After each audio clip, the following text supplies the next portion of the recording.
This is a podcast from Duncan Cartlidge Online, the online resource for all construction professionals that's available 24/7. Now, please don't forget to subscribe to the place you usually get your podcasts so as not to miss a thing, as well as visiting our YouTube channel. Hello again and welcome to another podcast from Duncan Cartlidge Online. As usual, Barney, my red Labrador, is here to give his expert stamp of approval on all the proceedings. Incidentally, the third edition of the Estimator's Pocketbook has now been published. In addition to the paperback and ebook editions, there is also an ebook plus edition, which between you and me took an awful lot of extra work as it contains callouts, videos, spreadsheets and quizzes. But it can't be bought through Amazon. The ebook plus edition has to be bought or rented through Routledge website or directly from VitalSource at www.vitalsource.com/en-uk/. Now, in this episode, we'll look at whistleblowing. Would you dare? Contractor competency. Are contractors up to it? And cutting waste in construction. Is the circular model the answer?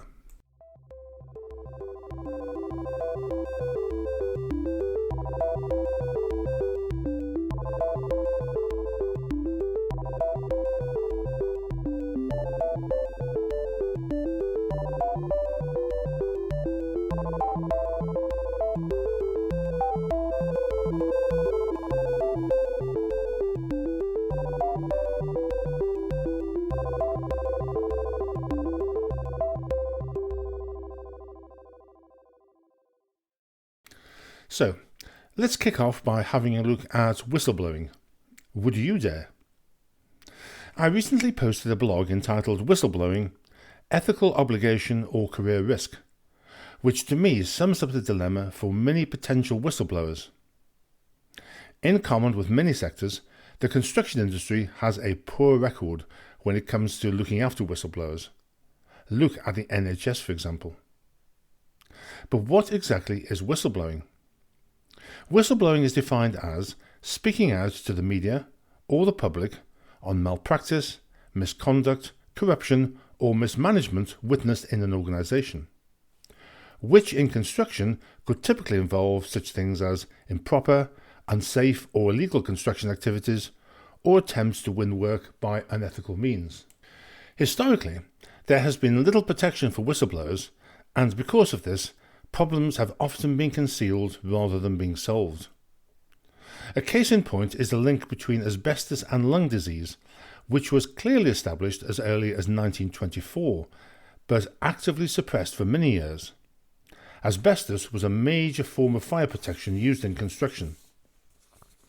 I remember in the early 1970s working on sites where it was commonplace to see joiners cutting on site with a handsaw and drilling holes through asbestos sheet without any form of personal protection.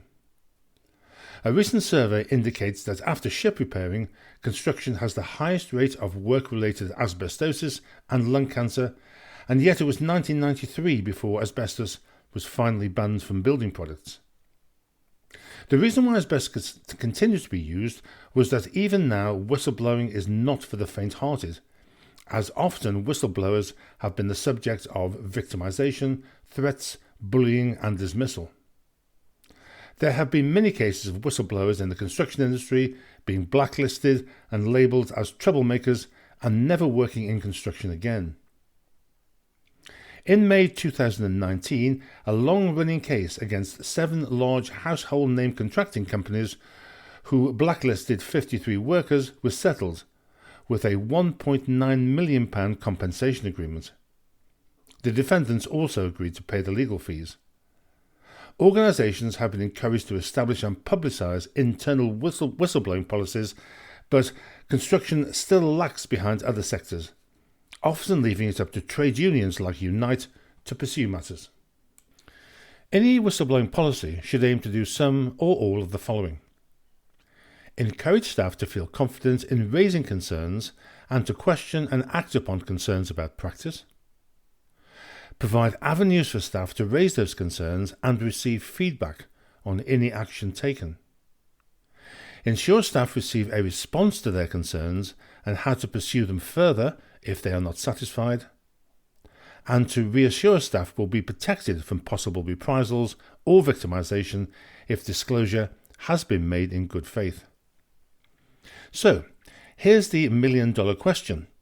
Would you stick your head above the parapet and blow the whistle if you saw work being carried out in an unsafe manner or were concerned about unethical practice? Answers on a small postcard, please, to... And next, but still on the image of UK construction, just how competent are Tier 1 contractors? In a previous podcast, I discussed the image of the construction industry, which for many is typified by dodgy cowboy builders. In February 2017, John Cole published a report into the defects that led to the closure of 17 contractor-designed schools in Edinburgh, where in one case 9 tons of external wall brickwork collapsed without warning. Then just a few months later, the tragic fire at Grenfell Towers in London claimed the lives of more than 70 people. Both incidents were followed by official inquiries, and their subsequent reports made very uncomfortable reading for those in the industry. These incidents have placed the construction industry under the microscope and highlighted the need for an urgent review of the way in which quality and safety are managed, which in turn led to the Building Safety Act 2022. Consequently, 3 new frameworks were developed by the British Standards Institution, one of which is PAS 8762. PAS 8672 set out 12 principal contractor competencies covering the management, planning and project finances. As welcome as these new frameworks are, they are currently standards for guidance and not a legal requirement. Principal contractors are also expected to possess expertise that enables them to effectively liaise with all others undertaking or supplying building work, materials, products or services for buildings. In addition, principal contractors should be able to manage the information flow from the client and the designer through to the building's end users regarding compliance with building regulations, so that all buildings are safe and perform throughout their lifetime. As of October 2023, anyone carrying out the new duty holder roles of principal contractor on a construction project must demonstrate their competence. This requirement, introduced in last year's amendments to the building regulations, will take on sharper focus in July, when building controls becomes formally regulated. For a contractor wishing to prove their competence, the CIOB has introduced a Principal Contractor Competency Certification Scheme based on PAS 8672. It is a competence-based validation of a person's skill to carry out the new duty holder's role of principal contractor under the building safety regulations. However, it does not relate to the historic role under the CDM regulations. Candidates must complete a written competence-based application form and then attend a peer review, which must be reviewed every 5 years. Candidates need to be a member of the CIOB or another professional body that holds them to a code of ethics and have 3 years of experience. The scheme has 2 categories. One covers all buildings, excluding high-rise buildings, and the other is for all buildings. Let's face it, to be realistic, sending 1 or 2 contract managers on a certification course is not going to solve the problem, as no one individual can be expected to possess the full range of competences given the breadth and the complexity of new building work. However, principal contractors are expected to have sufficient technical expertise for ensuring building safety, compliance with building regulations, and the quality of work carried out by others under their responsibility. It remains to be seen how industry responds to the framework. And now to the final topic, which again focuses on the image of the construction industry. Construction projects are often cost and time prioritised, which can lead to working practices, let's say, being wasteful and irrational for those tasked with producing the building. it is undeniable that construction is very wasteful. I recall watching a time-lapse video recording of a day in the life of a skip on a building site, and was surprised to see how many materials were thrown away, and not just offcuts. According to several sources, the sector uses between 400 and 450 million tonnes of materials every year, which results in about 120 million tonnes of waste being produced, and this accounts, together with running costs, for 40% of all the UK's CO2 emissions. Compare this with aviation, always cited as the bad boys of emissions, that contributes just 2.5% to the UK's CO2 emissions, so you can see construction is in trouble. If that was not enough, 30% of all road freight in the UK is, you've guessed it, building materials. To put this in context, this level of waste and pollution in construction contributes over a third of the UK's total yearly waste and comes in a variety of forms, from excavated materials to incorrectly ordered and damaged materials to packaging. The main causes of the construction industry's environmental impact are found in the consumption of non-renewable resources and the generation of contaminant residues, both of which are increasing at an accelerated pace. The traditional approach adopted by construction is the so-called linear model, where raw materials are converted into building materials and components, incorporated into a building, and then, at the end of their life cycle, end up in a landfill site. Typically, this involves existing buildings stripped to their shell and being demolished. Then a new structure is built on the existing footprint using fresh materials and components. This approach assumes that any materials utilised in a building are single-use, and importantly, it fails to recognise that the supply of raw materials is finite. On the other hand, so-called circular construction seeks to eliminate waste production at all stages of the building process, from procurement and design through to construction and operation, and then eventually to the dramatically named end-of-life destinations.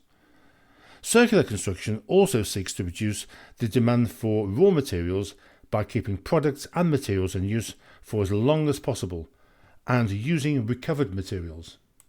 So, what must we do to think in a more circular way? A circular approach is one where production and consumption involves sharing, leasing, reusing, repairing, refurbishing and recycling existing materials and products for as long as possible, and would appear to be a helpful way to diminish the environmental impact of the industry. The principles of a circular approach are eliminating waste and pollution and circulating products and materials, and it follows in a circular economy that a building will have a longer life cycle than traditionally has been the case. This can be achieved by consideration at an early stage, for example, of deconstruction, material recycling, and modular construction systems. Following this approach, end-of-life buildings can be deconstructed, thereby creating new construction elements that can be used for creating new buildings and freeing up space for new development.